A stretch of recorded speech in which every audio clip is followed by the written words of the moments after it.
This is Judy Sarden, and thank you for joining me today. We are going to be talking to Chris Lane. He is a homeschooling dad of two, and he also is a co-founder of Takeoff Performance here in Atlanta. I actually met Chris because my kids were running track and cross country, and I met him. His company does lots of stuff, but they do training. So with me, I met him. He helped get my kids in excellent shape, truly the best shape that they've ever been in. And he's just an awesome guy, great family man, great dad. And so I wanted to bring Chris on to talk to you from a dad's perspective about homeschooling. So many people are asking or usually thinking that the dad doesn't want to homeschool. So I thought it'd be awesome to get a dad who does homeschool himself. And also, he's going to talk to us about how he juggles his business while homeschooling the two babies. So, Chris, I'm going to turn it over to you. Tell us about your journey to, how you got here to Atlanta. You started Takeoff, and then life happened and those babies Yeah, showed up. well, first of all, Judy, thank you for having a platform and a forum for not only for me to be able to speak, but just for as a resource for people to be able to use to give their kids the best experience, not only like in their life, but as they start to, grow and develop into their own people that they felt that they had a good experience, coming up not only with school, but with their family and their parents as well. So thank you for inviting me on. A Awesome. little bit about me. Originally, I grew up in Miami, Florida. That's where I have two brothers, and my mom, and my dad. We all grew up in Miami, and then as I moved on through high school, I ended up going to college in Tampa, Florida. While I was in high school, I met a young lady who is currently my wife today. So we are high school sweethearts. This whole entire journey we have kind of been through together since we were 15 and 17 years old. So I've got to Nice. obviously give a shout out to my wife as well, just because, everything that I've been doing, we've been kind of doing together since we were kids. And I think that's what makes part of the story relatively unique. Um, Wonderful. so I went to University of South Florida in Tampa. I played college football there, as well as a biomedical science degree with a minor in public health.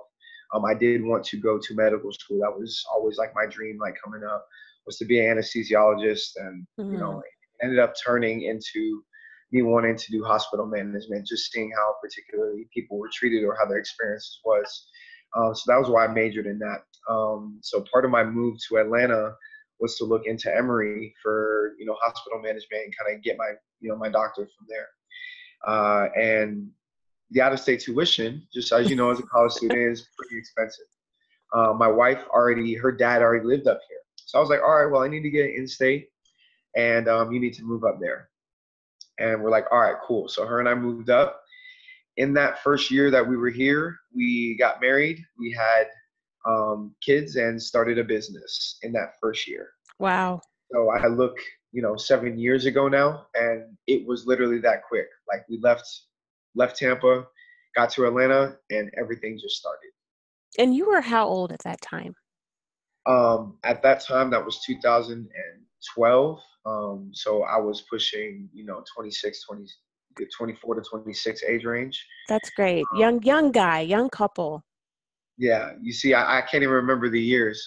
You asked me how old I was at that time, and I'm like, yeah, don't really remember. But so yeah, and just after that, it started with we had the baby. The business was going at the time, and we were working at a restaurant beforehand. And my wife was like, "Look, I'm gonna stay home with the kids, with our new son." And I'm like, that makes sense. My wife's type 1 diabetic, so she was Mm, dealing with some different things after the pregnancy as well, where she needed to take some time off of work. So she ended up staying home, and I was working the business and two other jobs at the same time.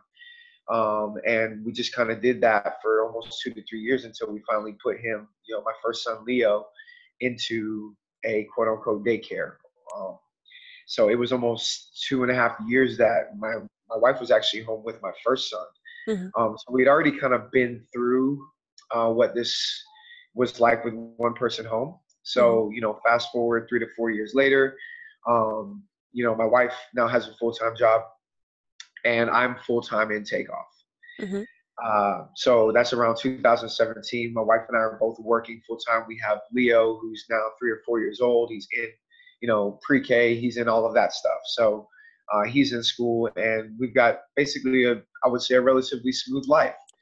And then all of a sudden, we're like, oh, are we going to have a second? And we're like, yeah.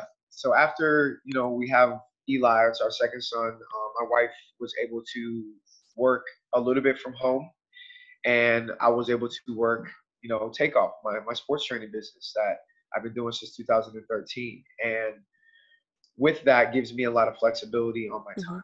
Mm-hmm. So when my wife went back to work full time, we had spent several years building my business up, and I needed to give her the opportunity to chase her career as well. Mm-hmm. So that is how I ended up staying at home with an 8-month-old baby during the day and doing sports training at night, 6 days a week, and coaching football teams. Um, and in that process, I was staying home with my second son. I realized how much I missed of my first son's life, Uh, just being at work and going through all that. And I wanted to not reconcile that, but I wanted to have a way that he would know who I was mm-hmm. and to where I could get the time to spend time with him. And because of my business being in the afternoon, I was able to say, all right, well, he's 5 years old. Compulsory age in Georgia is 7. Mm-hmm. Maybe I keep him out of school a year and really just work on enrichment and academics. And, my wife is Cuban. He needs to learn Spanish. So his languages, I Mm-hmm. wanted to spark his creativity. I wanted to Mm-hmm. say, all right, well, what does he like to do? What do I like to do that he likes to do? And then just normal life skills. Like, he's a door holder every day because everywhere we go, he holds doors. He greets Yes. everybody every day. He's responsible for all these things that he does around the house, around setup and cleanup. So he's actually learning life skills that sometimes if you are just in school, you're not actually doing it with your parents and getting to Right. do it with them. So um, with all of that, that is how we got to this spot of I am home with my first son, Leo, and I'm homeschooling him. And I just recently have taken my youngest son, the year and a half old, the 18-month-old, out of daycare, so that I can spend these next 2 months over the holidays with them. So Mm-hmm. families coming in and out, and we're cleaning the house and decorating the house. I really wanted to be connected to them through this process. So I now have both of them home. Not to mention the daycare costs Oh are, gosh. uh, Yeah. yeah, lovely. Yeah. Everybody So who's that helps listening to during the this holiday. knows about those daycare costs. Chris, I think so much here that you said. So I wanna back you up. A couple of things. Okay, first off, you just talked about all the things that Leo is learning by being at home. And you talked a little bit about, I know you do a little bit of academics, but you are so focused on life skills, real world stuff. I mean, I see him, he's with you at Takeoff, he's with you where you are, and he's learning. He sees dad running his business. He's learning so much from dad. I'd like you to really talk about what, and sometimes I wonder if dads parent differently. When you talk to moms, they're all concerned about, learning letters, learning numbers. Talking to you about the things that you're wanting your son to teach are so vastly different from what I typically hear moms focusing on for a 4 or 5-year-old. So tell me, can you talk a little bit more about really how you're working on the whole child and not just academics? Yeah, and I think well, first I will definitely say I think it's a combination of both. My wife, Mm-hmm. she does, do very similar things with the letters and the numbers, and they're always practicing. I'm not sure if that's just something they like to do with their mom. That's just kind of where it's at. But I do have two boys, so it may be different for someone with two daughters, or maybe different with someone that has split kids. But for me, I think that boys need their dads around, right? And if they just see daddy going to work and coming home, that's who they think you are. And I think that very similarly for on the mom side, right? If they just see mom always doing stuff for them and doing stuff around the house and not being like, no, we're going to do this together and you're going to be responsible for it. I Hmm. feel like it shows up on both sides. And I think that that's for me just the spot of, okay, well, yeah, you have an academic life that may be 5 or 6 hours of your day, even if you're in college. Hmm. But the rest of your life, like you're a person, you got to deal with people. You've got to, be able to deal with your past. You got to be able to live in the present and then, talk about the things that you want as you go forward. And that helps the schoolwork when Hmm. you have a clear picture of, okay, what do we want to get done today? Okay, so you want to go to the park. Well, if you want to go to the park, these are the 4 or 5 or 6 things that need to be done. Not all of them are academic. Some of them Yes. are your room being clean. Some of them are you need to memorize these letters. Some of them are you need to organize this area. Some of them are okay. This is a trip that we're taking to the bank. You're gonna hold the receipt. You're Mhm. gonna be responsible for the money that we deposit. So it's just getting him to understand like I work and I run a business, but I also have to live my life. Love that. So I was actually just reading on as one of the Facebook forums where a dad, well, typically and it's not always this way. Sometimes it's the dad wants the mom to homeschool and she doesn't want to, but typically it's a totally different vibe. Typically the mom who doesn't want to homeschool feels like she's not qualified or doesn't want to be at home with the kids all day. And typically when it's the dad who has the objection, which I've just personally seen, it's usually that. Um, Dads are saying, well, if they're learning, I want them to be tested every week so I can see what they're learning. And they're very concerned about testing, and they're very concerned about socialization. So, can you speak to the dads who are Yeah. concerned about, straight academics, and also the socialization? Yeah, well, first I'll speak on the socialization. I'm very lucky that I have a business that I work with kids because he's always around kids of multiple ages, right? So he's got some 13 or 14-year-old friends that, are a little bit older and they're like big brother, like little brother to him that are Mhm. some of my 14-year-old athletes. I've got coaches that are around him that are like uncles and aunts. And then I've got athletes that are maybe 2 or 3 years older than him that he looks up to. And then he's got his little brother and all his friends that he's able to say, oh, well, I'm the cool kid. I'm the big brother. So in that, he's got a lot of the socialization in what I do. And just from my research, I'm finding there's so much activities for kids to do Mhm. to socialize. If it's not PE, but there's events that are going on there at the library, at the malls, at all these different places for that. And I think that's just the piece that we've just got to work on as a community of homeschoolers is getting more activities that are aligned for socialization. Is what I will say. On the academic side, my mom is a federal judge, and my dad was a stockbroker and worked in finances for a long time. And I just think that discipline in my schoolwork was always something that I had because it was instilled in me. So Mhm. anything that the parents want, if a dad wants to test their kid, there can be standardized tests that they get from the programs that they're in, Mhm. and I would also say, all right, well, what do you want them to be tested on? And actually put like input and say, well, I want Mhm. these 10 things tested on, and say, all right, well, why do you want them tested on? Well, because when I was a kid, I had to do this. Okay, well, there's backstory to it, right? So I think that some flexibility in the program will allow a dad to step in and have the feel confident and being like, all right, like I can be involved, and it's not like, oh, you're not involved. I'm the homeschool teacher, and Mhm. you just need to go to work. It's like no, you know what I'm saying? Mhm. Well, what I like what you said, Chris, is that dad should be involved. If that's what dad wants, dad needs to be involved. I can tell you, I mean, you know my husband, you've met him, and he's Yeah, I have. hands off. So Yeah, I pretty much run the business of raising the children at home, and he's just like, I trust you, whatever. He's very hands off, but I think that for the dads who do want accountability, because at the end of the day, I think it's about accountability. I don't think there's anything wrong with accountability. That's why I have the kids.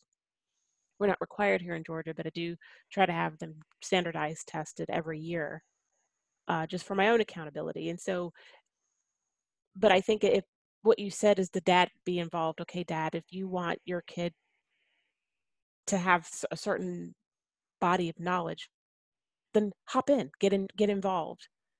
Yeah. I think that often moms feel like dads just kind of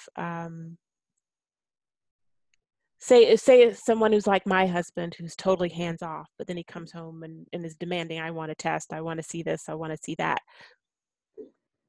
I think there's a way to do it. And from a man's perspective, what do you what do you think? Yeah, I mean, sometimes I just have to make and I do this for my athletes a lot. I make like correlations. When I'm watching a football game, and I love football like most dads, or they love a sport or golf or whatever it is. Like you're cheering for other people for 4 or 5 hours, right? If it's a football game, Hmm.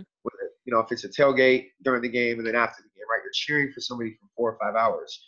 If you are not cheering for your kid, like verbally or with your actions or with your presence, like if you're not actually doing that for one day out of the week, then I think it's hard to hold them accountable to the standardized part, because the kids, from their perspective, they don't care what you know, they just care that you care.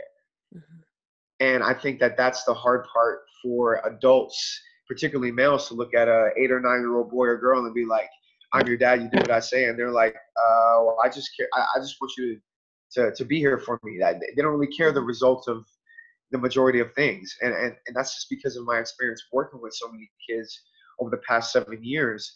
By the time they're 13, they're in their room. They're off doing their own friends. You don't have a time to parent them anymore. You have this small window leading up to from when they're 5 and they can comprehend to when they're 13. So these 8 years, you've got to pick some time in that 8 years to really dedicate to them. And I think if Hmm. you're going to dedicate 6 or 7 or 8 or 10 years to your job or to your business, that you can pick a little bit of that time and plan it out as a business owner or as an executive, or whatever level you're at in your company or whatever business that you work, that you as a dad can set that time aside. And I say vice versa for a mom. If the mom wants to stay at home, she should feel free to, understanding that, with one income coming into the Hmm. house, that things are going to need to be adjusted. But I Hmm. think that you get the benefits of the mom being at home and being there for the kids and being there for the dad, and also their ability and freedom to then work a business from home or work a part-time job is something that they want to do.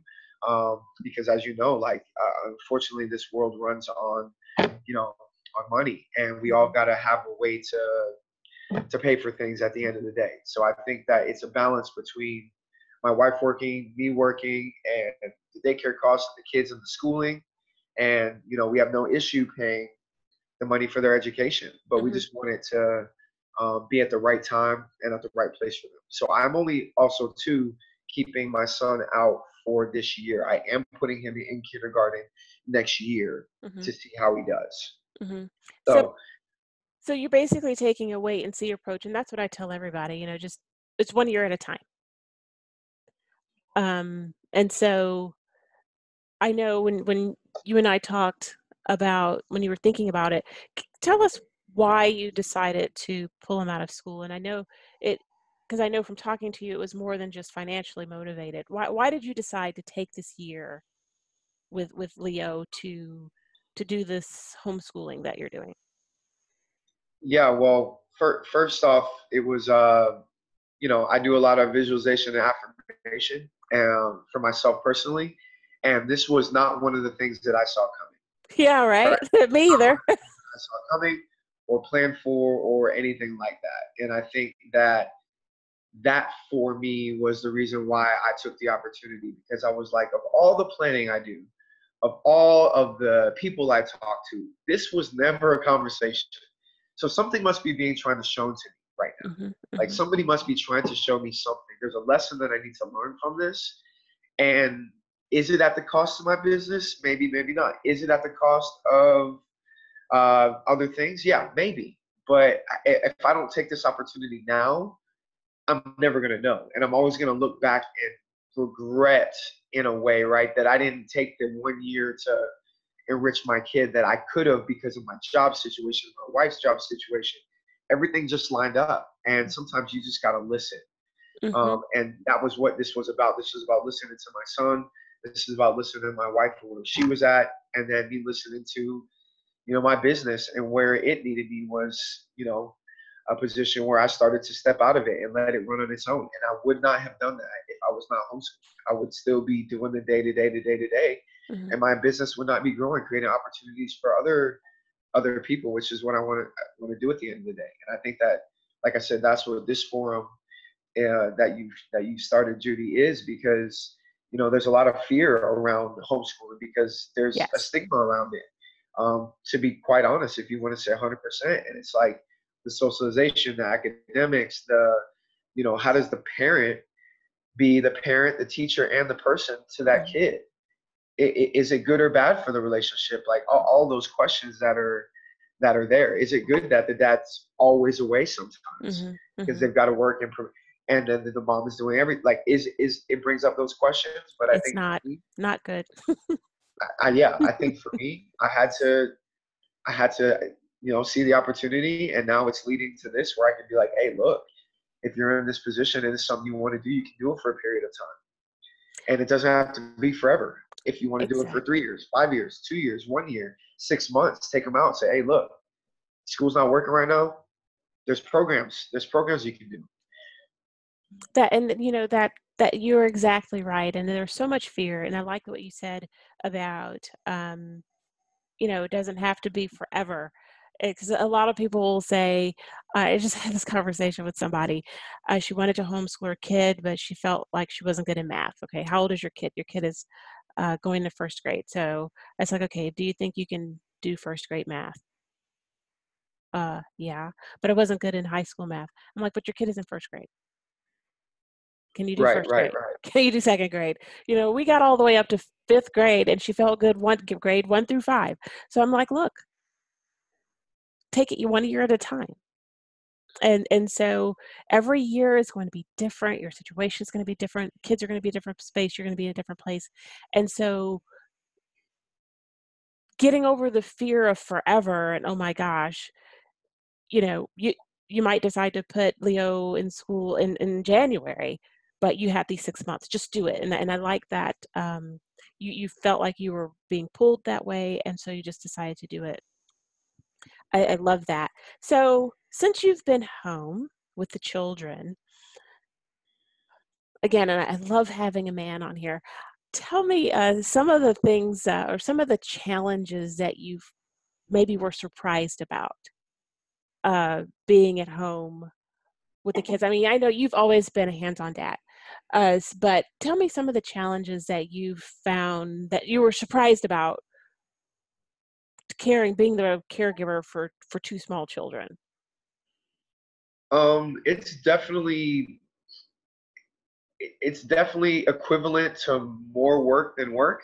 Um, is what I will say.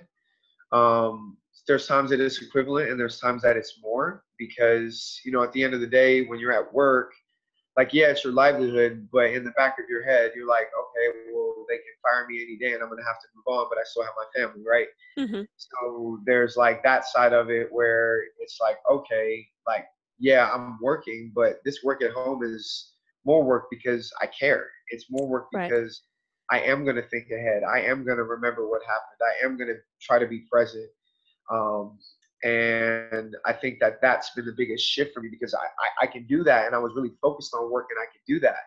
But I had to learn how to focus on my family without making them feel like they were working, Hmm. because I think that's the hard part for dads sometimes is that we take work and we bring the work mindset home, or it's completely opposite and it's like throw paint everywhere, throw spaghetti everywhere. It doesn't matter, and the mom per se has been home all day cleaning, right?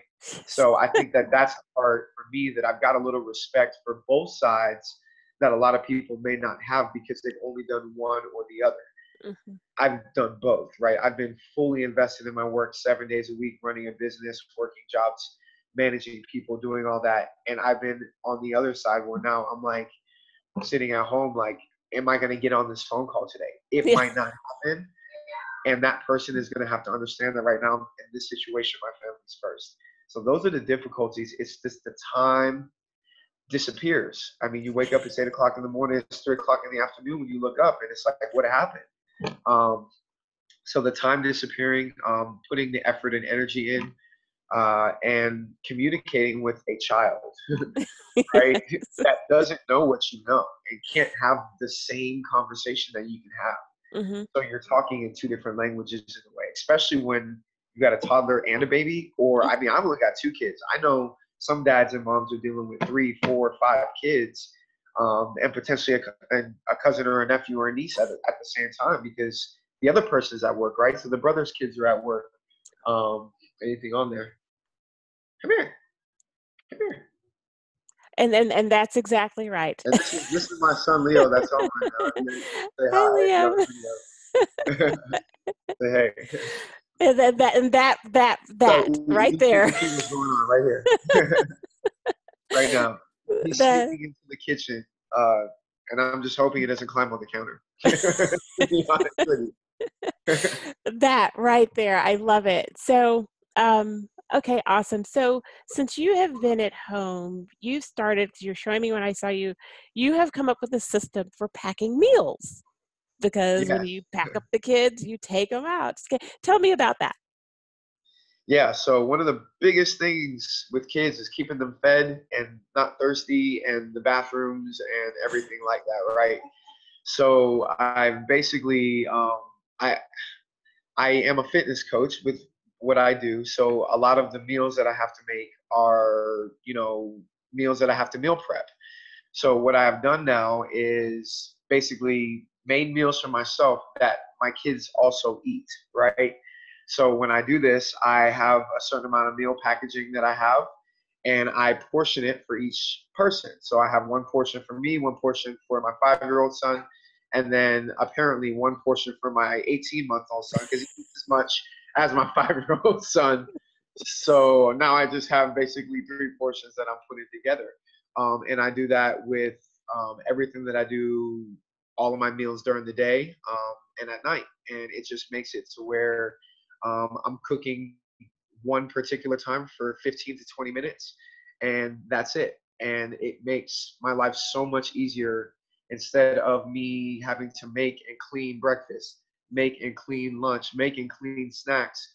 It's all done at one time, and I package everything up, put it in the fridge in a bag, and it is done for the day. And it takes 30 minutes of my time instead of 3 hours that it was taking before. Okay, Um, you're and gonna I have to go into more detail of that, Mister, because I need some of this, what you're talking about. Yeah, no, and what I've done is I had to take pictures at first, right? Because I was like, oh, this is a good idea, and then I just took a picture, and then it was like, oh, this is a good idea, and took a picture, and then eventually I had a compilation of pictures, and I went to the store, bought everything, and then my wife and I set up the menu every week, Monday through Friday during the week. We set up a menu. It takes us 10 minutes on Sunday, and we put out that menu. We used to work at a restaurant, so we got some restaurant skills. And so I just think that we kind of took it like, all right, well, if it costs, food is expensive.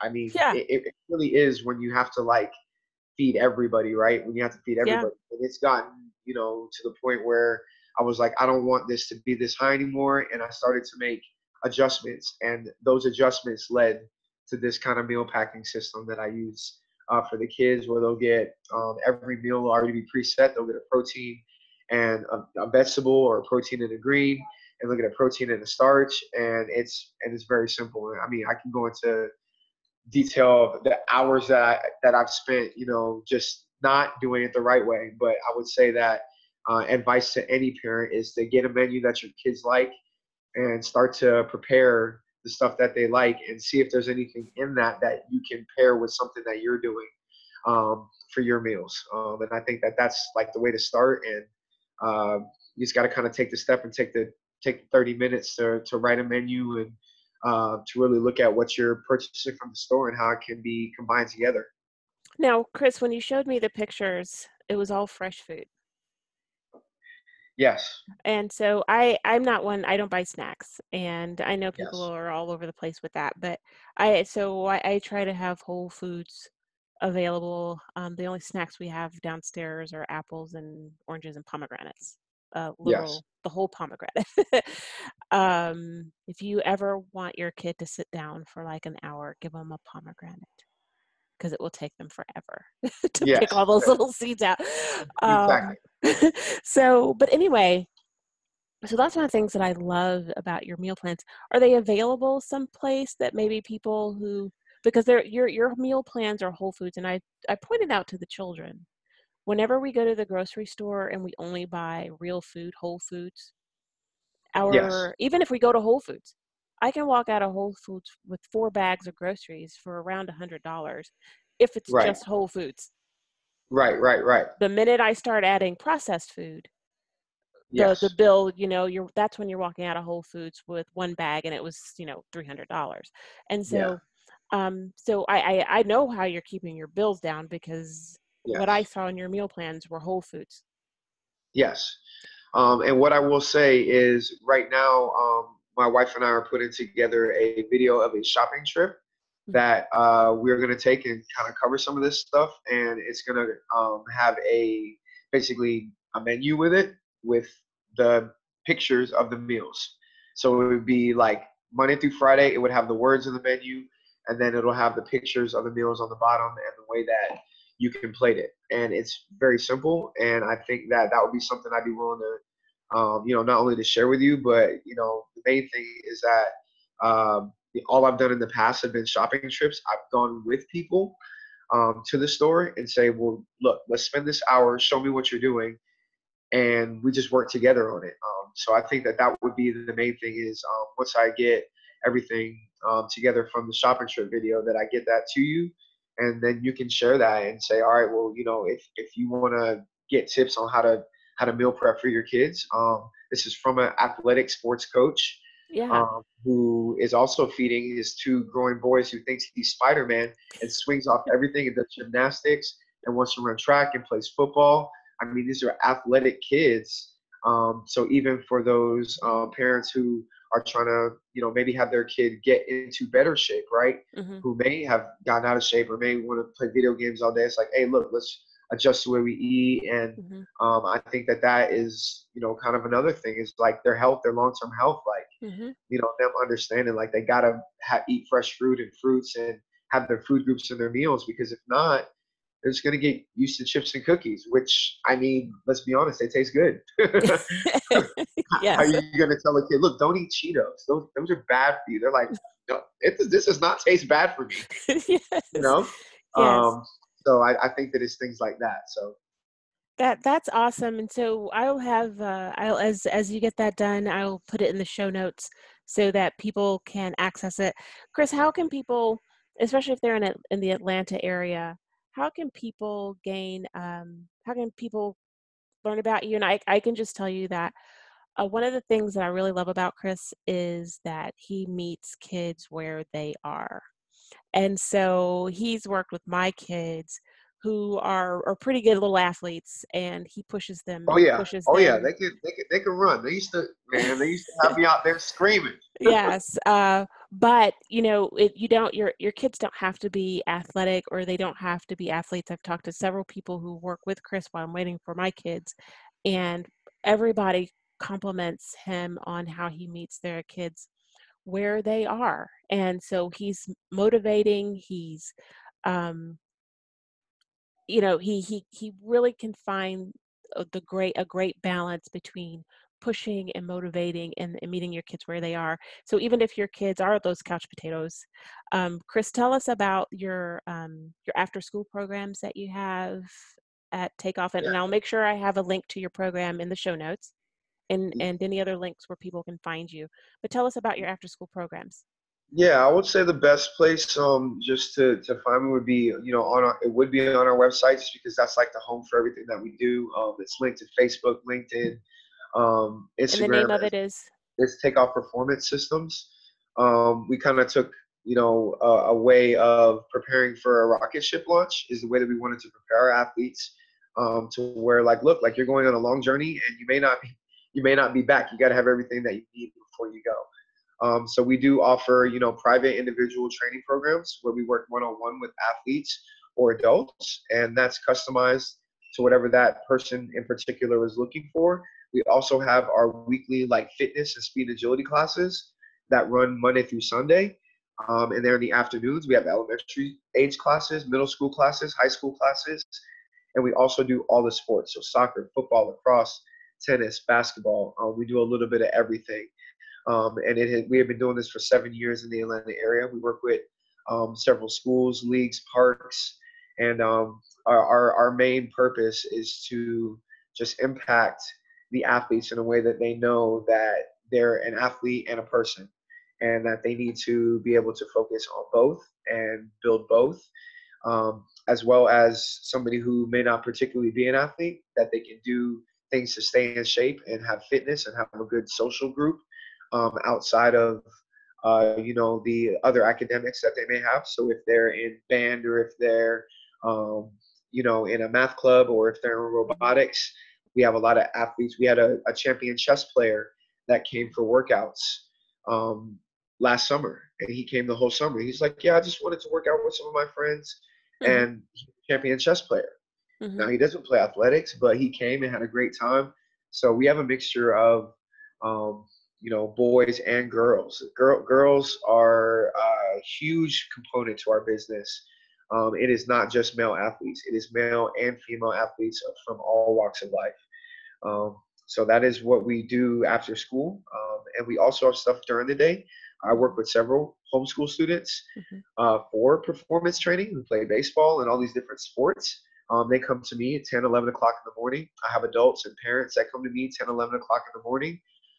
Kids with adjusted schedules who Mhm. may go to school, like at a Christian school from 9 to 12, Mhm. who come to me at 2 or 3 in the afternoon. So um, it is a organization that we have. We have Yeah. 10 to 15 coaches. It is not just me. So it started as just me and my business partner and my wife, and has just expanded from there. And again, you can't see Chris, but he's in great shape. um, and I love again how encouraging he The is. kids make me run a lot.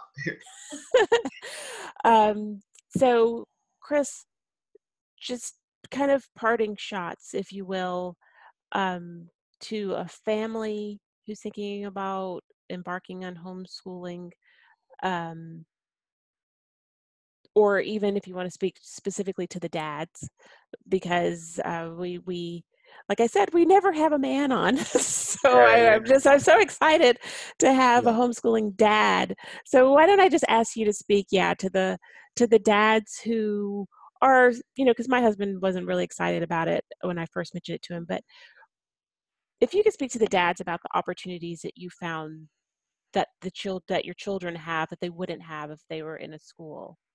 yeah. Well, I think that, first of all, I love my parents and my wife's parents and what they've done for us to get us to this particular like point in our life.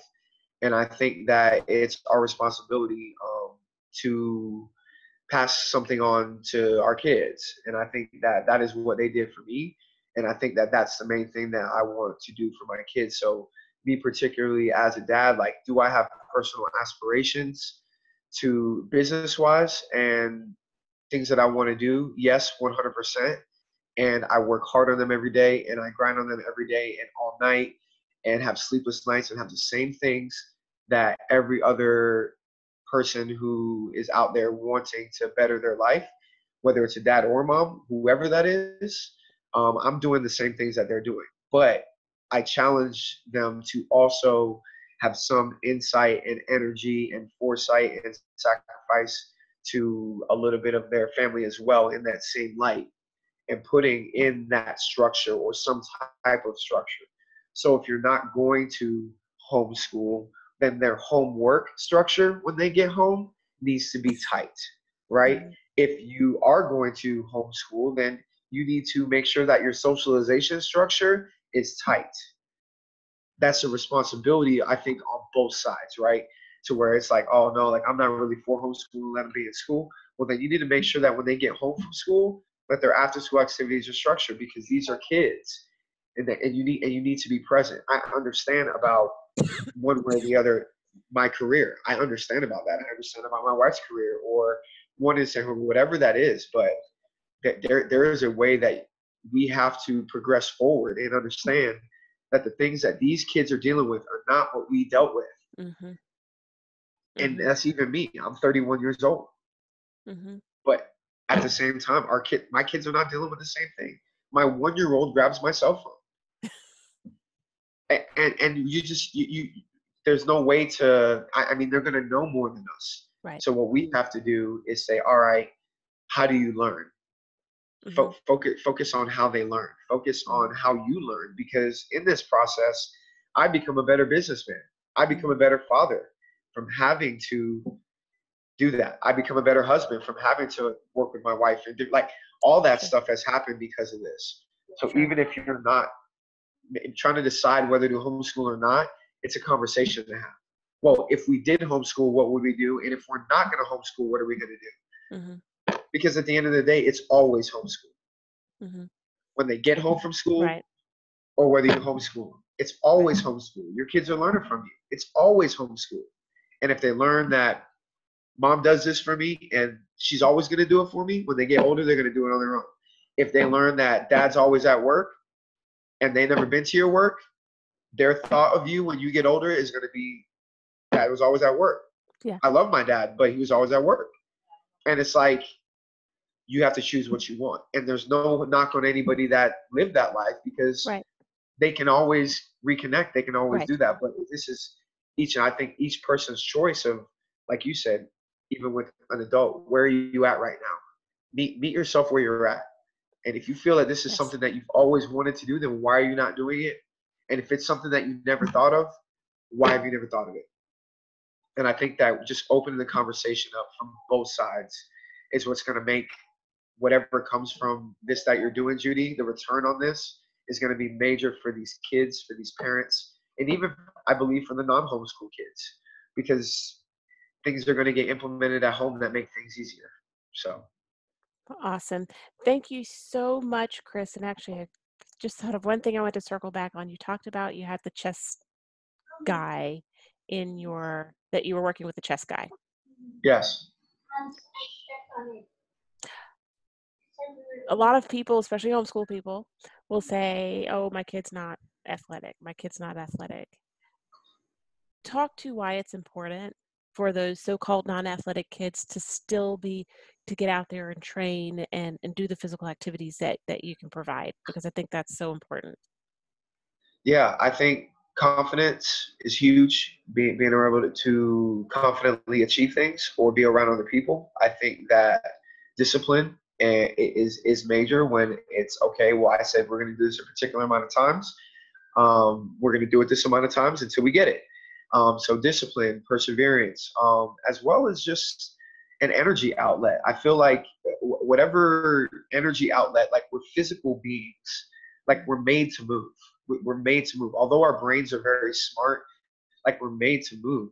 Like that is, we walk. You don't have to be an athlete to walk, to run, to get low and do a squat or do lunges or play with a ball. You don't have to be an athlete to do that. You can just be a person and have fun doing what Takeoff does, and have fun, being just in better shape and better fit. And the energy shows. I think that that's proven. Sure. If a kid gets up and does more things, he's gonna want to get up and do more things. Right. Which I think that's what you want. When they sit down, they just want to sit down. Right. Awesome. All right, great. Thank you so much, Chris. And thank you, Leo and Eli, for allowing us to talk to Dad for an hour. Oh, of course. And I just want to make sure that, Judy, thank you for this. Shout out to all the dads out there. Shout out to all the moms out there, because at the end of the day, we're all trying to get to the same goal. However we get it, we're all in it together. I've got a 1 and 5-year-old, so some of you guys may know where I'm at. Some of you guys may be laughing at me because you guys are like, he has no clue what he's dealing with right now. Wait till he gets a 10-year-old. Right. Wait to the mouth. The mouth. Yeah, wait till the mouth. Wait till the mouth starts. They're looking at me like, oh yeah, he's living in la la land.